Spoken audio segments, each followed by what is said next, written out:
Fala, São Felipe FM, site JC Repórter, mais um momento de entretenimento, bate-papo aqui na nossa programação, e hoje com o Dr. Valdir Santos, né, no quadro também do site JC Repórter, gente que faz, sempre que tem como referência, né, os filhos de São Felipe que saem, faz sucesso lá fora, e ter essa oportunidade de estar batendo esse papo aqui com a gente aqui, ainda mais essa semana aí com o nosso município comemorando aí esses 138 anos de emancipação política, como é que ele vê essa realidade do nosso município, a questão das mudanças também ao longo aí de sua história. Vamos ouvir aqui. Boa tarde, doutor Valdir.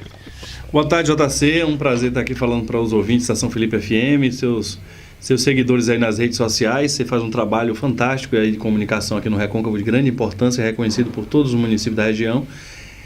O momento é de parabenizar o município, né, por essa longa história de vitórias que São Felipe tem, de 138 anos, em que em determinados momentos o município passou por grandes dificuldades, por grandes apertos. Muita gente nem sabe que em determinado momento da história São Felipe chegou a desaparecer como município, ser incorporado de volta a Maragogipe.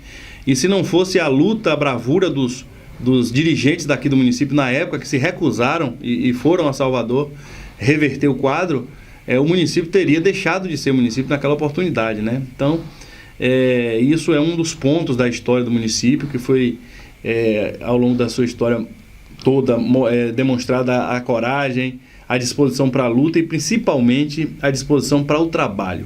E o trabalho, ele surte bons resultados, gera bons resultados, quando ele vem acompanhado de talento.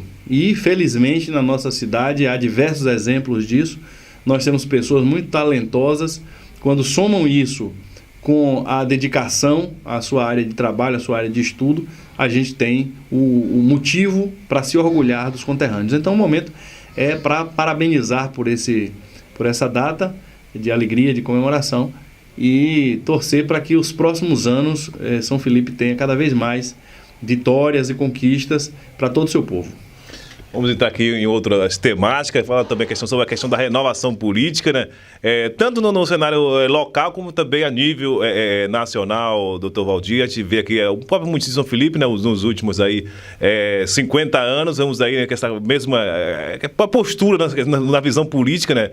Onde nós temos aí o atual prefeito sempre na questão da oposição, hoje a situação aí na administração do nosso município, e 2, 3 famílias também nesse revezamento aí no poder aqui do nosso município. E no cenário nacional, como é que você vê essa questão da necessidade também dessa renovação no cenário político geral?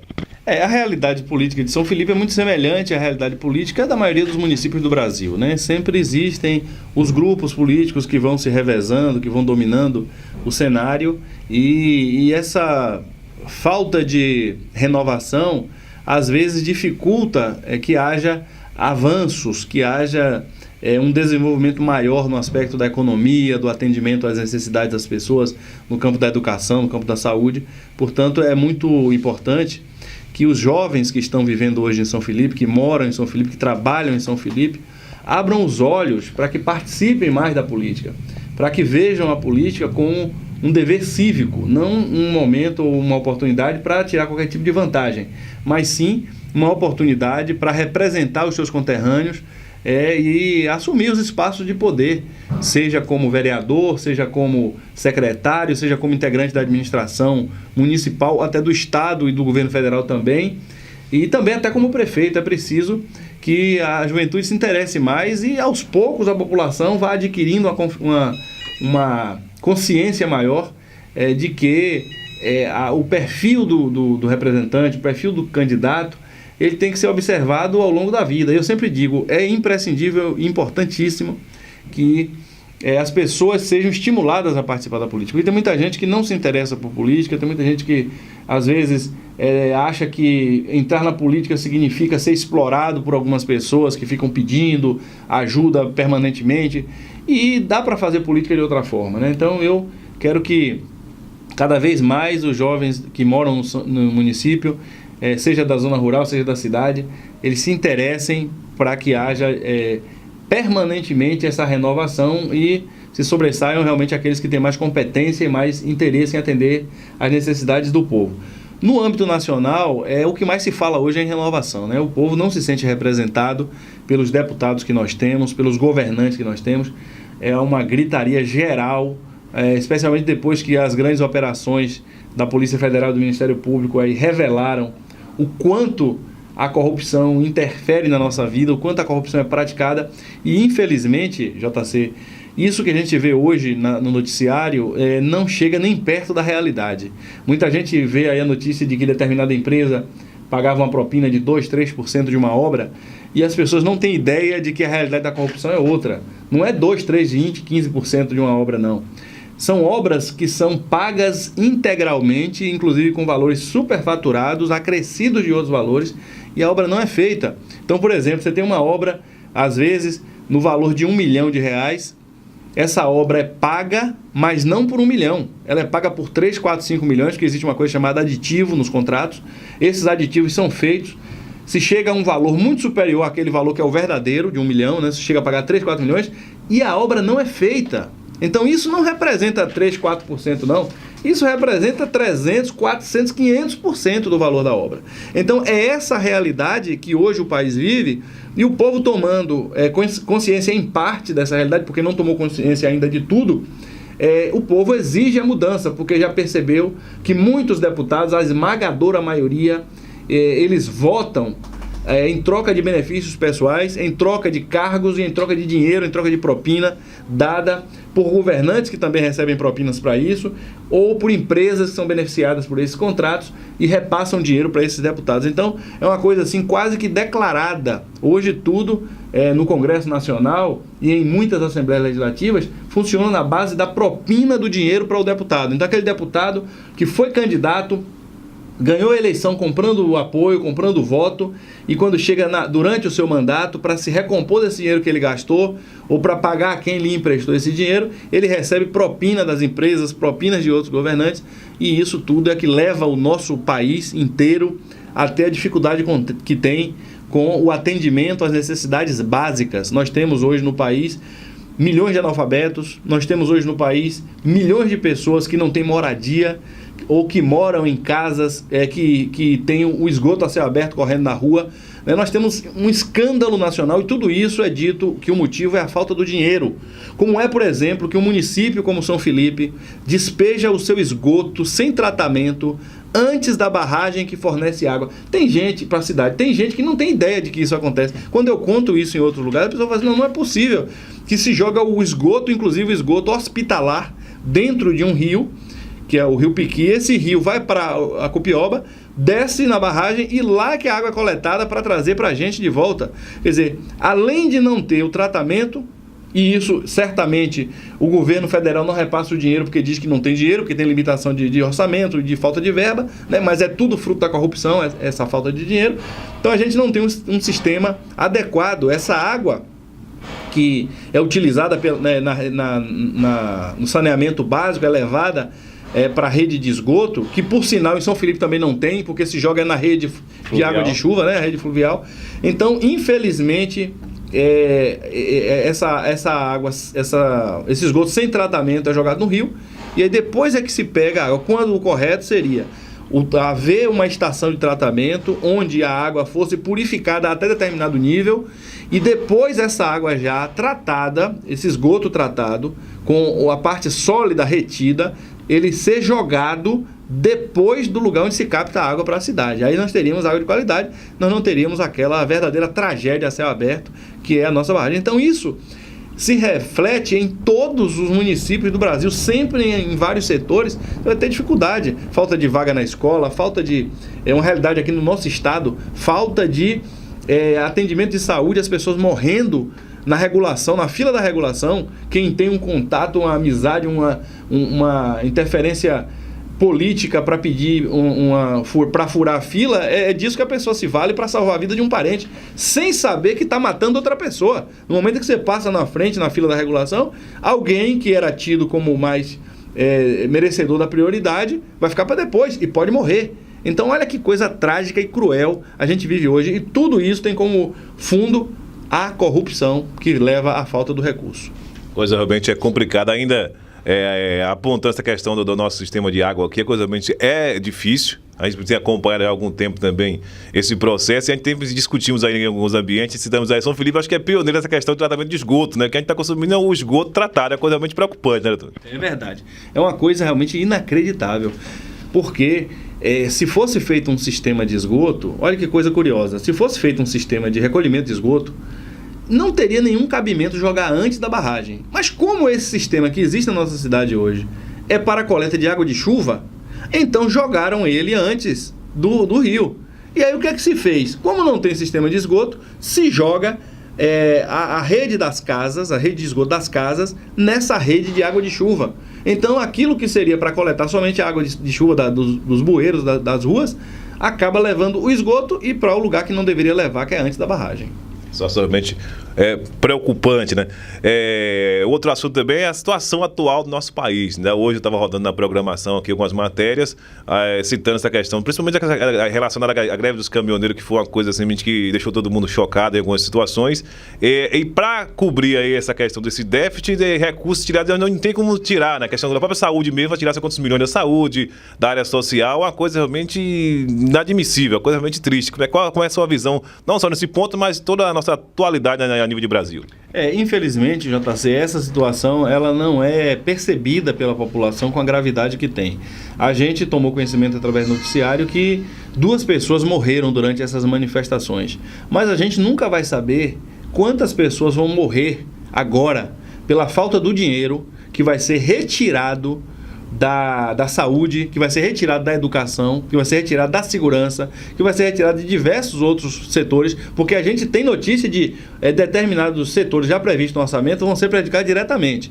Mas a falta de recolhimento de outros tributos vai fazer com que todas as outras áreas sejam de alguma forma prejudicadas. Então a gente não tem como fazer a conta para saber quantas pessoas vão morrer, por exemplo, por falta de vaga numa UTI, por falta de um exame para detectar um problema de saúde que poderia ser curado se descoberto a tempo. Quantas e quantas pessoas vão morrer? Quantos jovens, por falta de escola, vão para a rua e vão ser lá capturados pelo tráfico e vão virar aviões, pequenos traficantes, e que vão morrer pela violência? A gente não tem ideia de quanto, a gente sabe contar só que duas pessoas morreram durante as manifestações. Esse movimento ele foi importante para mostrar para o Brasil 2 coisas. Primeiro, a importância do caminhoneiro, né? Porque ninguém nunca tinha prestado atenção no valor que esses profissionais têm, né? E o sofrimento que é a pessoa levar dias e dias viajando, deixando a família em casa, às vezes não acompanhando o crescimento dos filhos e ganhando o que ganha. A demonstração que as pessoas fazem matematicamente com o combustível, diesel, do preço que está, não dá para a pessoa ganhar o dinheiro. Então o que a pessoa fazia? Não comprava o pneu, não dava manutenção no veículo, ia lá com pneus velhos, em más condições, soltando lona, como a gente vê pelas estradas. Às vezes, deixando de colocar itens de segurança no seu caminhão, e, às vezes se submetendo a ter que pagar propina para alguns policiais corruptos, aí quando é o caso, e que encontram as irregularidades no veículo, e quando deixam passar, a pessoa vai e continua a viagem correndo risco de vida, não só para si, como para outras pessoas que estão na estrada. Então o primeiro aspecto foi esse, o aspecto de demonstrar a importância e o sofrimento que é a vida dos caminhoneiros, que a gente conhece só pelas músicas, né? A gente conhece pelas histórias, pelos filmes, essa realidade as pessoas não conheciam. E segundo, isso serviu também para revelar o tipo de tratamento que o governo atual tem dado à questão do petróleo, do combustível como um todo, onde se coloca como prioridade estabelecer aquela regra da Petrobras do aumento diário, acompanhando o preço do dólar ou preço do combustível internacional. Para quê? Para dar lucro aos acionistas, para fazer, em primeiro lugar, com que aquelas pessoas ganhem dinheiro. Não é porque o petróleo é nosso, não é porque a Petrobras é nosso, não.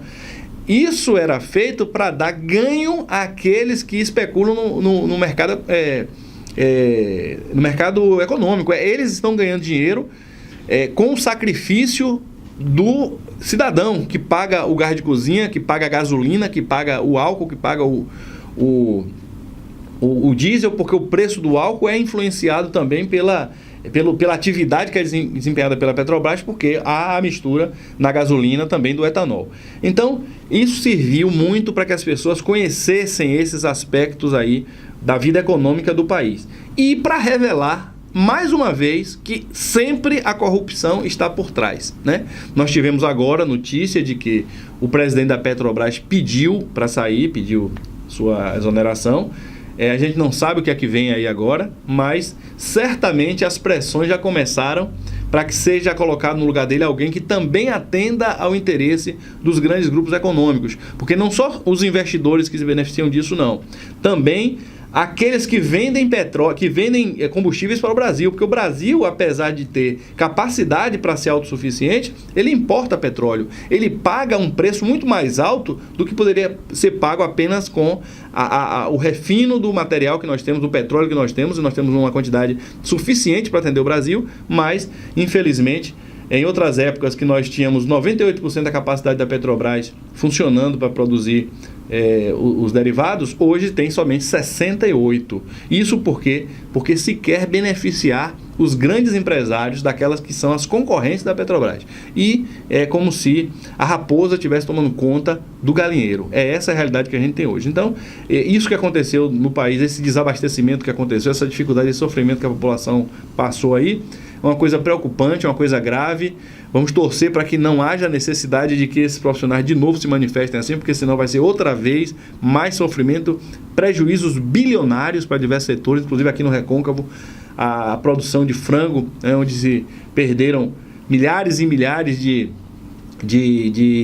aves, que foram sacrificadas ou que morreram de fome depois de até se canibalizarem lá para tentar sobreviver. E em outros lugares do Brasil também porcos que dependem de ração, que não chegava pela falta do transporte. Então isso é uma coisa trágica e é fruto de desgoverno. Primeiro, do governo passado, atolado na corrupção, que destruiu a Petrobras e que simulou uma condição econômica em determinada época que não era real. E agora esse governo também corrupto, tão corrupto quanto, e um governo vendido, um governo que se entrega aos grupos econômicos que financiam suas maracutaias e sustentam a continuidade da corrupção que destrói o nosso país, infelizmente, e que é preciso que a população reaja contra isso. Essa questão, o senhor cita aí, em vários tópicos aí, a questão da corrupção. Como aí a sociedade deve ver essa questão da corrupção, doutor Valdir? Que às vezes a gente fica muito na questão de apontar, fulano, Bertano, isso, aquilo e tal, mas é uma visão no geral, qual é a visão que a gente deve ter em relação à corrupção? Olha, as pessoas precisam entender que a corrupção ela pode ser combatida com a ajuda da sociedade. Sem a ajuda da sociedade, é muito difícil que tudo chegue ao controle, aos órgãos encarregados de fazer as apurações, de fazer a aplicação de punições. Isso é muito difícil. Por quê? Porque dentro dos próprios órgãos de controle também existe a corrupção. Então, querendo ou não, algumas práticas vão passar despercebidas propositalmente pela omissão dessas pessoas que estão envolvidas, estão compradas. Então só existe uma forma de a corrupção ter o tratamento adequado. É a sociedade participando diretamente, e a primeira coisa que a sociedade tem que fazer para que isso aconteça é lutar pela transparência. Porque enquanto as coisas forem feitas sem expor para todo mundo como elas estão sendo feitas, nunca o cidadão vai poder participar. E esse combate que pode ser feito pelo cidadão, necessariamente, não vai depender da justiça, do Ministério Público. Por que é que eu digo isso? Porque há muitos casos em que a corrupção acontece, mas que, se antes de ela acontecer, a notícia tivesse circulado, a informação tivesse circulado, ela não aconteceria. Então não precisaria punir ninguém, porque a corrupção não teria acontecido, não precisaria correr atrás de recuperar o recurso público, porque ele não teria sido desviado. E eu vou citar um exemplo. No interior de São Paulo havia uma licitação para comprar carro de lixo, carro de empurrar, de tração humana, e esse carro estava orçado inicialmente, o valor estimado de R$22 mil cada um. Um cidadão, porque era uma coisa transparente, ele viu lá a publicação desse edital, aquilo lhe chamou a atenção, ele foi pesquisar na internet e encontrou o mesmo produto sendo vendido por R$800. Ele entrou em contato com a prefeitura e disse: olha, isso aqui é irregular, se vocês não corrigirem, eu vou comunicar ao Ministério Público. E aí a prefeitura voltou atrás e lançou, disse que foi um erro, e lançou o edital ao preço de R$800 cada carrinho de lixo. Feita a licitação, esse cidadão, não satisfeito ainda com isso, comunicou a todas as empresas que tratavam do assunto naquela região toda lá, em São Paulo, na parte do Paraná. Apareceram vários fornecedores interessados e aquele carro que custava R$800 foi comprado por R$423 cada um. Olha só. Ia ser comprado por 22, numa licitação simulada, porque aqueles que estavam envolvidos ali naquela maracutaia iriam arranjar 2 ou 3 outros para fazer uma propostazinha de Araque maior que a sua, ia vender por 22 mil, um negócio que custa R$423, né? Então, olha só, as pessoas pensam que o que falta é rigor da Justiça e do Ministério Público. Também falta, mas mesmo sem isso, olha como a corrupção pode ser combatida pelo cidadão sem precisar disso. Aí vem a grande questão que está no inconsciente de todo mundo. Mas eu não vou combater a corrupção porque eu não quero correr risco, eu tenho minha família, tenho um parente que está lá empregado, eu não posso fazer nada. Pode porque isso tudo não precisa ser feito com o cidadão aparecendo. O próprio Ministério Público, quando você leva ele a informação, lhe dá a garantia de que seu nome não vai ser revelado, desde que você leve a informação mínima. Você não vai ser testemunha, não. O que você está levando é a informação de que ali tem uma irregularidade. Por exemplo, em uma cidade aqui da região do Recôncavo, existe um contrato de aluguel de carros de uma locadora e esses carros nunca foram no município. Então o cidadão procurou saber onde é que esses carros estão e não estavam. Aí procurou uma entidade que fiscalizava fazia o controle social e essa entidade procurou o órgão e disse: olha, nós queremos sugerir que vocês plotem os carros que estão alugados aí, botando lá que está a serviço da Câmara lá desse município. E aí o que aconteceu? Os carros não existiam. Não estava ocorrendo de verdade a prestação daquele serviço, né? Então isso acontece com muita frequência pelo Brasil inteiro. E olha que aí, quando isso é revelado, quando isso chega ao conhecimento do público, se isso está acontecendo, há um recuo, não acontece mais. Tem que se apurar o que foi feito até ali. Mas dali para frente não vai acontecer mais. Por quê? Porque a corrupção é um crime que ninguém pratica enfrentando. Ninguém pratica com a luz do sol, batendo em cima. Só pratica às escondidas. Só pratica podendo negar que praticou. Não é um crime como um assalto que a pessoa bota a arma na frente do outro e toma o bem que está na mão da pessoa. Não. Ele é feito às escondidas. Então, no momento que você revela antes de acontecer, o que é que acontece? O crime não chega a acontecer. E é assim que em muitos municípios há uma economia, há muito mais recursos para atender a necessidade da população.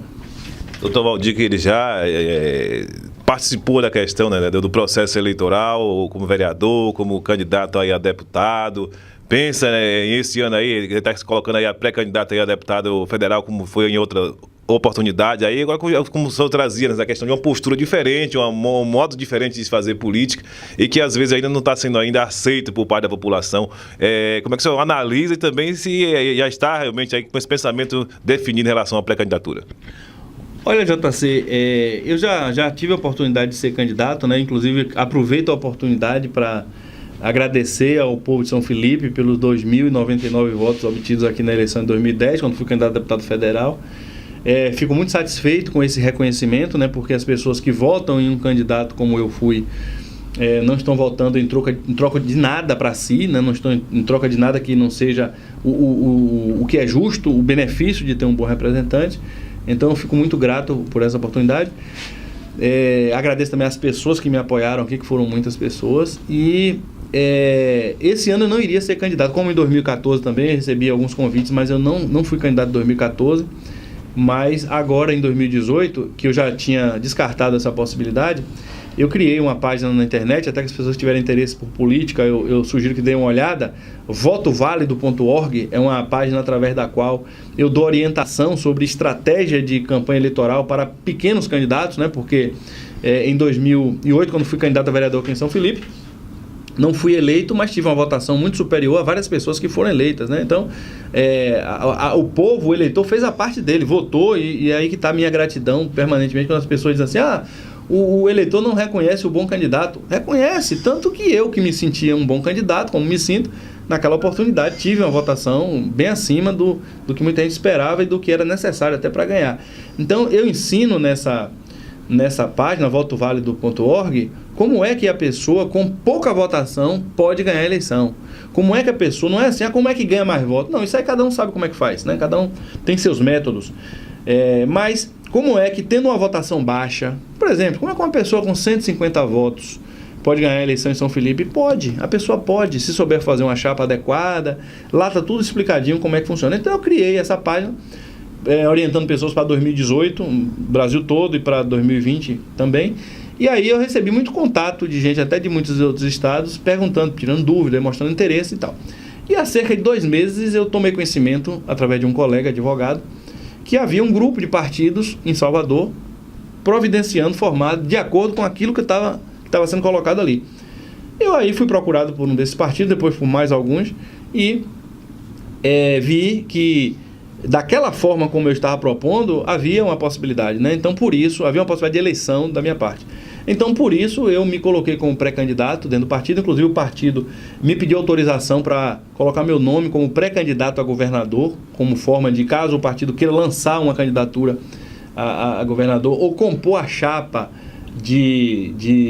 do candidato da oposição como candidato ao Senado ou como candidato a vice-governador, que se eu estaria com meu nome colocado à disposição, eu deixei, sim, meu nome está à disposição, mas o mais provável é que essa candidatura a deputado federal venha a se concretizar, o que ainda não ocorreu naturalmente, né? A gente só pode falar em candidatura e fazer o pedido do voto ao eleitor depois que isso é registrado perante a Justiça Eleitoral. Então, nesse momento, a situação é essa. Eu sou, sim, pré-candidato a deputado federal. Seria muito cômodo para mim, falando aqui para você, da São Felipe FM e suas redes sociais, dizer que o cidadão deve votar no conterrâneo, mas eu não acho que seja assim. Eu acho que tanto quem é daqui da terra como quem é de fora tem o mesmo direito ao voto, né? Até porque eu não vou pedir voto quando eu for pedir, eu não vou pedir só na minha cidade. Eu acho que tem que ser comparado um candidato com o outro, né? O que é que esse candidato aqui tem de competência para fazer, o que é que esse candidato aqui tem em condições de fazer, e comparando um com o outro e levando em consideração isso. Ele tem capacidade, ele é honesto, tem uma trajetória limpa, pronto, é esse candidato que eu vou votar. Então, isso é uma coisa que o eleitor vai fazer a análise na hora certa e eu espero que minha candidatura se concretize, se confirme, para que a gente possa fazer isso no momento oportuno. A gente estamos habituados, botou esse costume de dizer sempre, a culpa é do eleitor. O senhor também tem essa visão, doutor Valdir, de que o eleitor realmente é o culpado por tudo isso que está aí, por todo esse cenário, por a não renovação? Olha, eu acho que não. Eu vou explicar por quê. Porque é muito fácil a gente olhar assim, olha, a gente elege os deputados, elege os vereadores, então a culpa é do eleitor, né? Isso é muito comum, é uma opinião muito fácil de ser colocada, porque na verdade todo mundo concorda com isso. Mas se a gente parar para pensar, se a gente somar em qualquer cidade do Brasil os votos dos vereadores eleitos, a gente vai ver que ali não está a maioria. Se a gente somar os votos dos deputados estaduais, a gente vai ver que ali não está a maioria do eleitorado. Eu fiz um levantamento com relação aos deputados do Distrito Federal, que lá não se chama deputado estadual, se chama deputado distrital, e deu em torno de 24%. Fiz o levantamento dos vereadores de Salvador e deu 21,25%, ou seja, os 43 vereadores de Salvador somados chega a 21,25% do eleitorado, quer dizer, quase 80% dos eleitores de Salvador não votaram naqueles que ganharam. Então a gente percebe que a culpa não é do eleitor, porque o eleitor não votou, a maioria não votou naqueles, né? A mesma coisa em Barreiras, Luiz Eduardo, Santo Antônio de Jesus, que eu fiz levantamento para apresentar palestra em todos esses lugares, né? Fiz a conta a respeito desse total de votos. Então a gente observa que a maioria do eleitorado vota naquele candidato que perdeu, naquele candidato que ele considera mais honesto, mais sério, mais competente, mais confiável, né, porque ele tem uma aproximação maior. E esses candidatos, infelizmente, por falta de informação, eles fazem parte dos partidos onde estão os grandes candidatos. Então, por exemplo, agora a gente vai ter eleição para deputado e a gente vai ter um monte de candidato bom, que vai ter 10, 15, 20 mil votos, e que vão perder a eleição. Por quê? Porque na chapa deles já tem um deputado que vai ter uma eleição com 40 mil votos, com 50 mil votos. Então, como o nosso sistema é proporcional, de eleição proporcional, eles, sendo o candidato com 10, 15, 20 mil votos, mesmo você tendo 10 pessoas que tem 15 mil votos, que totaliza 150 mil votos, esses 150 mil eleitores não vão ser representados. Por quê? Porque alguém com 20 mil votos tem mais votos do que os que tem 15. E aí, por causa disso, o que acontece? A maioria do eleitorado não é representado. Então, qual é a solução para isso? É o eleitor votar consciente? Sempre é importante chamar atenção para isso, que o eleitor tem que votar consciente. Mas hoje é preciso ter essa informação que o eleitor já vota conscientemente. Porque hoje a maioria não vota em quem ganhou. Então, o eleitor, quando critica, ele critica com razão. Porque não foi dele a culpa. Mas de quem foi a culpa, então? A culpa foi daquele candidato, que é um bom candidato, que é merecedor do voto consciente, mas que, infelizmente, está numa chapa onde já tem um deputado que está fazendo besteira lá no Congresso. Um deputado que é um deputado péssimo, que está sendo criticado. E a gente, quando vota no pequeno, que às vezes tem o total de votos necessário para ganhar a eleição, a gente não sabe que aqueles votos que nós estamos dando no novo candidato, no candidato pequeno, é que serão usados para eleger o grande. Né? Então a gente diz assim, olha, tem uma campanha mesmo na internet, que o pessoal divulga muito, diz assim, não reeleja ninguém. O que é não reeleja ninguém? Aí a pessoa diz, você não votar em quem é deputado já. Mas isso não impede que ele seja eleito. Por quê? Porque você não é... Às vezes você nem votou nele, né? Então não vai mudar nada você deixar de votar nele. Mas quando você não vota nele, você vota alguém da chapa dele, em alguém da chapa dele, o seu voto vai eleger aquele que você não quer. Então qual é a solução? A solução é simples. Primeiro, o candidato bom, o candidato honesto, o candidato que não compra apoio, ele não pode ser candidato junto com quem é deputado ou com quem compra voto. Por quê? Porque senão o voto dele vai servir de escada para o outro somente. Ele vai, na verdade, sem querer, trair o eleitor dele, porque o eleitor está votando nele. Mas como ele não vai ficar em primeiro, o voto dele vai ser utilizado para eleger o que está em primeiro, que é o grande corrupto que está lá fazendo besteira no Congresso Nacional. Então a primeira solução está em o candidato bom não fazer parte de chapa que já tem deputado. Qual é a segunda solução? O eleitor, quando ele vota no candidato bom, que ele é consciente, ele não tem uma opção só não, porque nós temos muitos candidatos bons em vários partidos. O problema é que a gente não quer ter o trabalho de procurar, mas tem candidato bom. Quando a gente fala mal do político, a gente está falando do político que ganhou. Mas o político que perdeu, tem muitos bons que perderam. Então o que a gente faz? Se o candidato que eu escolhi está dentro de uma chapa onde quem vai ganhar é um que não presta, eu não voto naquele que eu estou escolhendo. Eu já procuro outro, porque eu olho que na chapa dele não tem nenhum deputado que já exerceu o mandato. Para quê? Para a gente poder fazer a verdadeira renovação. Se o candidato que se sente prejudicado, se o eleitor tomar essa decisão de não votar nele por causa do companheiro de chapa dele, ele se sente prejudicado, é simples.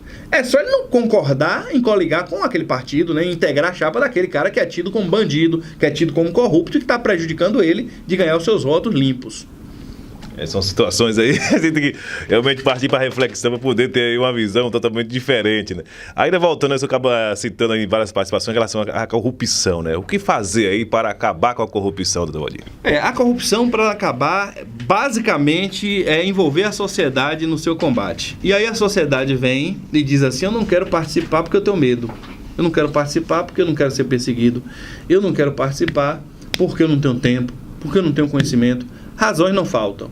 Então, o que é que nós fazemos com relação a isso? O que é que nós devemos fazer com relação a isso?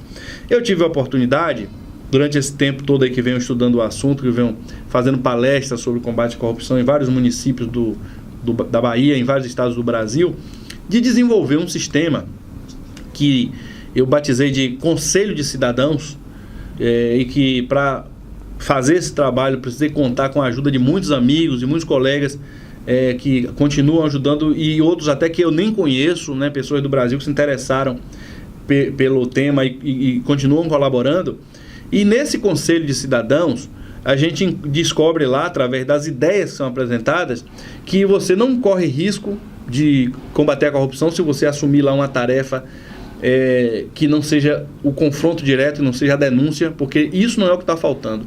A corrupção hoje, o que precisa mais não é de gente para apontar o dedo para dizer assim, aquele é corrupto, vou denunciar. Não, não é isso.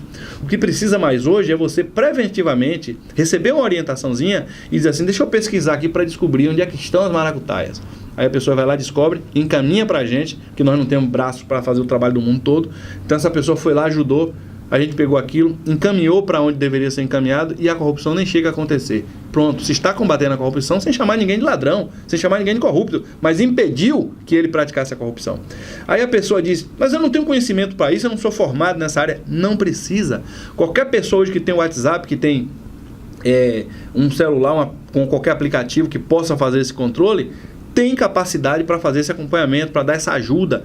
Até uma pessoa que não tenha sequer estudado, ela pode ajudar no combate à corrupção, ajudando a divulgar, levando através da sua voz a informação para outras pessoas que possam ajudar mais de perto. Qualquer cidadão pode participar hoje. Aí o cidadão diz, mas eu não tenho tempo. também é outro equívoco. 15 minutos por semana, todo mundo tem, são suficientes para você dar uma pequena parcela de colaboração. E quando você colabora e vê o resultado, você já se interessa, já encontra um tempinho maior, meia hora por semana, e você vai se dedicando aos poucos. Às vezes tem gente aí que está aposentada, querendo uma atividade. Olha aí, uma atividade boa. Às vezes é um estudante, está na graduação, precisa de um estágio. O Conselho de Cidadãos pode lhe dar esse estágio, pode lhe dar essa oportunidade, né, de fazer esse estágio voluntário e contribuir com a sociedade.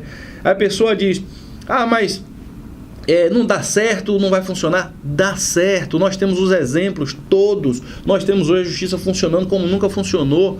Nós tivemos, de 2014 a 2016, um aumento em 432% ou 423% no número de prisões por corrupção. Nós nunca tivemos, como hoje temos, deputados, ex-deputados, grandes empresários presos durante anos, às vezes até sem condenação, um ex-presidente da República na cadeia. Nós nunca tivemos isso. Poucos países do mundo tiveram. Então, a coisa mudou e as pessoas não querem aceitar. Então, vai valer a pena? Vai. Você vai impedir que a corrupção aconteça, ou, se ela já aconteceu, você vai ajudar a detectar. Então, caminho: cidadão, participar, dedicar um pouquinho do seu tempo para deixar um futuro melhor para os seus filhos e netos. Então entra lá no site conselhodecidadãos.com.br, se cadastra lá, vê lá quais são as ideias, todas ideias novas, não tem nada lá, vamos repetir o que já foi feito, vamos fazer como o que tem gente já fazendo. Não, é tudo coisa nova e que funciona, gente, coisa que já foi submetida a pessoas mais experientes do que eu, a pessoas com mais conhecimento do que eu, e que disseram: a ideia funciona. Então, se fosse o caso aqui de a gente ampliar essa entrevista para dar detalhes, a gente faria isso, mas entra lá no site conselhodecidadãos.com.br, todo mundo vai conhecer quais são essas ideias e vai ver. Primeira coisa, quando a pessoa diz que tem medo de combater a corrupção, primeira regra do Conselho de Cidadãos: você não deve combater a corrupção na sua cidade. Quem deve combater a corrupção na sua cidade é quem mora longe. Por quê? Porque todo mundo tem um parente que depende de um serviço público, todo mundo tem um medo de que seja depois perseguido, ou até o pior que mais acontece é a pessoa dizer assim: tá combatendo a corrupção porque quer se candidatar, porque perdeu a eleição, porque foi derrotado. Então, a pessoa que está combatendo a corrupção, morador de São Felipe, que ajuda a combater a corrupção lá em Sorocaba, lá em Campina Grande, claro que ele não vai ser candidato lá. Claro que ele não está se vingando de ninguém lá. Claro que ele está sendo cidadão. Da mesma forma, quem mora em Altamira, quem mora em São José do Rio Preto, que combate a corrupção no Recôncavo da Bahia, em qualquer município, num órgão estadual, federal, municipal, sediado em São Felipe, por exemplo, não está interessado em nada para si, está interessado em um país melhor. Então é essa a ideia do Conselho de Cidadãos. O caminho para combater a corrupção, entre vários outros que existem e que funcionam, esse que nós defendemos é um caminho bastante eficaz e que eu acho que todo mundo poderia procurar na internet para conhecer. Outra situação, a questão aí do papel da imprensa nessa questão principalmente do combate à corrupção, doutor Valdir. Olha, JC, o papel da imprensa, infelizmente, em alguns setores da imprensa, não existe a liberdade, a independência que você, por exemplo, aqui tem, né? Eu identifico também em outros lugares jornalistas, profissionais da comunicação, blogueiros, radialistas que têm essa independência, mas infelizmente não é em 100% dos lugares. Essa liberdade que existe aqui de pessoas de qualquer pensamento político, de qualquer linha, desde que respeitosamente virem colocar suas ideias, é o papel mais importante que a imprensa tem para a política e para o combate à corrupção, que é abrir o espaço para o cidadão se comunicar. E não poderia ser diferente, porque hoje a comunicação mudou. No passado, só quem podia falar, como eu estou falando aqui agora, é quem tinha acesso a um microfone, como você está me dando a oportunidade. Só quem podia falar no jornal era quem escrevia no jornal. Hoje não. Hoje você cria seu conteúdo do seu celular, um cidadão comum, né? Chega lá, dá sua notícia com responsabilidade, apresenta sua denúncia, seu documento, e aquilo vai para a imprensa, porque ninguém vai ficar calado quando a coisa fica evidente, entendeu? No passado não. Os poderosos podiam chegar e neutralizar. Hoje não. Hoje, se a pessoa neutralizar um órgão de comunicação, uma televisão, uma rádio, não adianta. A internet fura o bloqueio e a notícia chega até com mais força ao conhecimento da sociedade. Então, é esse o caminho que toda a imprensa deve seguir. O caminho de abrir espaço, de ser isenta, infelizmente muitos não são, mas de ser isenta e dar espaço para todas as correntes, todos os lados. Se alguém ultrapassar os limites da lei, se alguém for ofensivo, cometer um crime, Está ali, a responsabilidade é dele. Foi ele que falou. Você simplesmente deu espaço para ele e ele é que vai arcar com a responsabilidade. Cabe ao ofendido correr atrás e responsabilizar na justiça, adotando as medidas lá através de processo de indenização ou de processo criminal.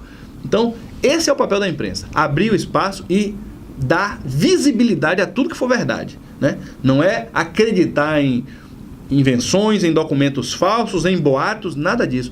É preciso ter muita responsabilidade, porque dentro dessa liberdade hoje que a imprensa tem que dar, tem que ter, às vezes, notícias falsas também são divulgadas. Aí é preciso que haja o compromisso e a responsabilidade de conferir a fonte da informação, de onde veio essa... veio de um site aí, de quem é esse site? É vinculado a quê? Porque às vezes é um site sediado no exterior que ninguém sabe quem é o autor, não tem nem como encontrar os dados, e aí a pessoa acaba embarcando num barco furado. Mas o papel da imprensa hoje é esse: abrir o espaço para o cidadão, dar a notícia com isenção e orientar o cidadão sobre tudo o que ele pode fazer. Hoje mesmo nós tivemos a oportunidade de conversar aqui sobre como o cidadão pode participar do combate à corrupção. E isso não é todo mundo que abre espaço para se falar, né? Porque muitas vezes o órgão de imprensa está envolvido com a própria corrupção e não vai querer que a população aprenda isso. Então, esse é o papel que eu parabenizo você mais uma vez por estar cumprindo esse papel muito bem. Vamos aqui, né, caminho aqui para a reta final nesse nosso bate-papo dia de hoje, falando, e também essa questão da diversificação da comunicação, você cita a chegada da internet. Hoje, quase todos os municípios têm uma rádio, né? Isso também facilita o diálogo e o desenvolvimento da própria cultura de cada local, que antigamente os veículos ficavam nos grandes centros. Isso também era uma dificuldade que se tinha também em propagar essas informações, né, doutor? É verdade, isso é uma coisa fantástica. A mudança da legislação para facilitar o credenciamento e a autorização das rádios comunitárias é um avanço gigantesco, porque o rádio, ele é, na minha opinião, um dos meios de comunicação mais democráticos, porque tem lugar que a internet não vai chegar, não chega tão cedo, né? No futuro, quem sabe. E hoje o rádio chega. Então, esse meio de comunicação que há décadas muita gente já vem falando assim, quando a televisão apareceu, vai acabar o rádio. Não acaba. A internet chegou, vai acabar o rádio. Não acaba, né? Então, eu, inclusive, me orgulho muito de ser radialista, né? Ter apresentado programas na Rádio Excelsior, na Rádio CBN, ter procurado me habilitar como profissional do radialismo também, porque é uma coisa que eu admiro muito, esse trabalho que é feito pelo rádio. Porque agora, por exemplo, nesse momento, diversas pessoas estão ouvindo a gente e ainda vão ouvir em outros momentos também, por conta da possibilidade de se reprisar a entrevista. Então, isso dá um alcance fantástico, leva ao conhecimento de muita gente a informação, a orientação, e fortalece a cultura, né? Dá acesso às pessoas a elementos da cultura de sua região, a conhecer a cultura de outras regiões, a ser bem informado, a ser conhecedor da realidade do mundo em que ele se insere, né? Isso é uma coisa fantástica que o rádio traz. Só para a gente abordar aqui um tópico, hoje pela meio-dia, né, na hora do meio-dia, tivemos aí a participação de algumas pessoas aí questionando a questão da acessibilidade aqui no nosso município e no geral, né? Essas pessoas deficientes e que vêm com essa reivindicação e buscando a garantir esses direitos. O senhor, como advogado, conhecedor da questão jurídica, que tipo de orientação, de conselho você passa para essas pessoas? Olha, essas pessoas que enfrentam essa dificuldade hoje com a locomoção, por falta da acessibilidade, possibilidade de ingressar em determinados prédios públicos, de transitar nas calçadas da cidade. Isso é uma coisa muito grave e essas pessoas devem seguir esse caminho que foi demonstrado hoje quando elas concederam essa entrevista aí à São Felipe FM. A primeira coisa que tem que ser feita é levar ao conhecimento da sociedade o problema que existe, porque esse é o tipo de problema que só quem conhece e sabe a gravidade é quem vive. Então, no momento em que você apresenta essa dificuldade para as outras pessoas, as pessoas se colocam no lugar daquele ali que está tentando transitar na sua cidade, tentando ter uma vida normal, porque é possível a pessoa com deficiência ter uma vida normal, e não consegue muitas vezes porque faltou o cumprimento da lei, faltou ter uma lei adequada, e o pior, faltou educação no cidadão, né? E aí está o papel do rádio, importantíssimo. O cidadão que estaciona um carro na rua, ele tem que olhar. Não é só se tem placa proibindo, não. Ele tem que olhar se ali não tem uma rampa de acesso para um cadeirante. Às vezes o cidadão para na porta, na frente de uma rampa, e isso é proibido, está proibido por lei, quer dizer, ele respeita quando é na frente de uma garagem. Mas quando é na frente de uma rampa, de uma rampa para cadeirante, ele não respeita, ele não considera aquilo uma coisa grave. Então, por comodidade, para não ter que estacionar mais distante, ele vai, estaciona ali e prejudica a vida de uma pessoa que já tem uma dificuldade em alguns momentos por conta da sua condição e vem e agrava essa dificuldade. Então, o que eu acho, aí eu chamo a atenção, inclusive, das autoridades policiais do município, é que esse tipo de conduta deve ser tratado com extremo rigor.